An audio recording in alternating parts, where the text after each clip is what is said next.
सुप्रभात बच्चों। आज हम 10वीं कक्षा के लिए एक नया टॉपिक लेकर के आए हैं, पद परिचय। तो 10वीं कक्षा के लिए हिंदी में लगभग 4 टॉपिक आपको पढ़ने हैं, जिसमें एक पद परिचय है, उसके अलावे वाक्य का रूपांतरण है, उसके बाद एक और टॉपिक है वाच्य परिवर्तन, और एक चौथा और अंतिम टॉपिक है रस। तो वाक्य का रूपांतरण हमने पढ़ा दिया है और आज एक नया टॉपिक शुरू करने जा रहे हैं, पद परिचय। पद परिचय को अंग्रेजी में पार्सिंग कहते हैं और उसकी परिभाषा है कि किसी पद का व्याकरणिक परिचय पद परिचय कहलाता है। यानी कोई पद रहेगा, उसका अगर परिचय देना होगा तो व्याकरण की दृष्टि से, हर दृष्टि से व्याकरण में वो क्या है, वो कैसा पद है, वो संज्ञा है कि सर्वनाम है कि विशेषण है कि क्रिया है, या क्रिया विशेषण है, या संबंध सूचक है, या समुच्चय बोधक है, या विषम आदि बोधक है, इसकी पहचान करनी होती है। फिर उस पद का लिंग पहचानते हैं कि वह स्त्रीलिंग है या पुल्लिंग है।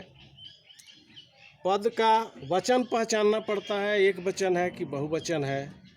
उसका कारक पहचानना पड़ता है, कर्ता कारक है या कर्म कारक है, करण कारक है या संप्रदान कारक है, अपादान कारक है या संबंध कारक है, अधिकरण कारक है या संबोधन कारक है। ये कारक के 8 भेद होते हैं, इनकी भी ज़रूरत पड़ती है। और उस पद का काल क्या है, भूतकाल है या भविष्यत काल है या वर्तमान काल है, तीनों काल की जानकारी होनी चाहिए। और अंतिम रूप से एक वाक्य के अंदर एक निपात होता है, जो वाक्य पर भार या जोर देने के लिए प्रयोग किया जाता है। किसी बात पर अतिरिक्त भार या बल देने वाले शब्दों को निपात कहते हैं। जैसे तुमने तो हद कर दी, तो यहाँ तो जो है ये निपात है। एक तरह से हम कहें कि वाक्य में अगर कोई बेकार शब्द है जिसकी कोई ज़रूरत नहीं है तो वही निपात है। तुमने तो हद कर दी, अगर तो हटा भी लेंगे तो कोई फ़र्क नहीं पड़ेगा। जैसे अगर हम तो हटा दें तो तुमने हद कर दी, अच्छा तुमने तो हद कर दी, दोनों बात बराबर है। तो इस तरह से पहचान ये है कि अगर वाक्य से उसको हटा भी दिया जाए, उस शब्द को हटा भी दिया जाए तो कोई फ़र्क या अंतर नहीं पड़ता है, वही निपात कहलाता है।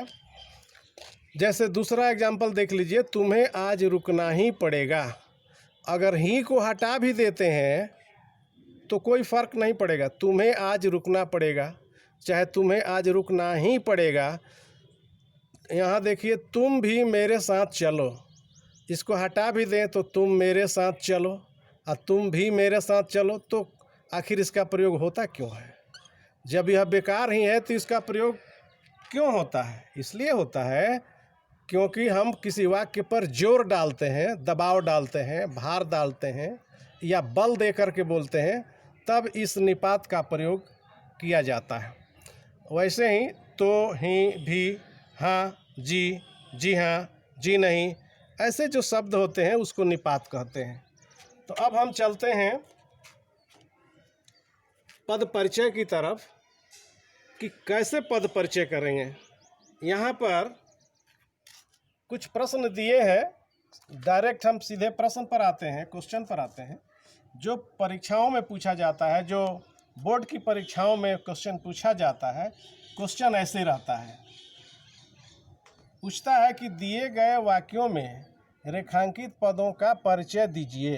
परिचय दीजिए, पदों का परिचय दीजिए, यानी पद परिचय कीजिए।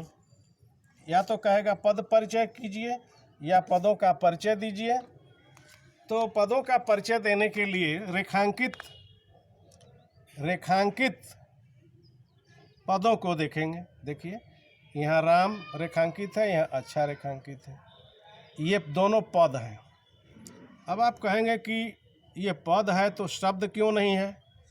क्योंकि हम लोग वाक्य के बारे में पढ़ते हैं कि शब्दों के सार्थक मेल को वाक्य कहते हैं। तो ये सेंटेंस है, वाक्य है, तो ये शब्द क्यों नहीं है, इसको हम पद कहते हैं। क्यों कहते हैं पद? जब कोई शब्द अकेला रहता है तो वह शब्द रहता है, लेकिन अगर किसी वाक्य के अंदर चला जाता है तो वह पद कहलाता है। यहाँ 1 2 3 4 5 पद हैं। इस वाक्य में कितने पद हैं? 5 पद हैं। हम शब्द क्यों नहीं कहेंगे? क्योंकि यह अकेला नहीं है, यह वाक्य के अंदर आ चुका है। यहाँ देखिए, थोड़ा सा हम समझा दें कि शब्द और पद में अंतर क्या है।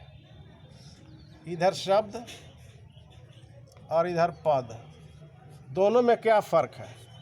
तो हम यहाँ लिखते हैं कलम, ये बेशक शब्द है, और यहाँ लिखते हैं कि यह कलम है। तो यहाँ का कलम शब्द है, लेकिन यहाँ का कलम पद है। यहाँ एक शब्द है, लेकिन यहाँ 3 पद है। यह पद है पद है, और कलम भी पद है। यहाँ का कलम को शब्द कहेंगे और यहाँ के कलम को पद कहेंगे। क्यों?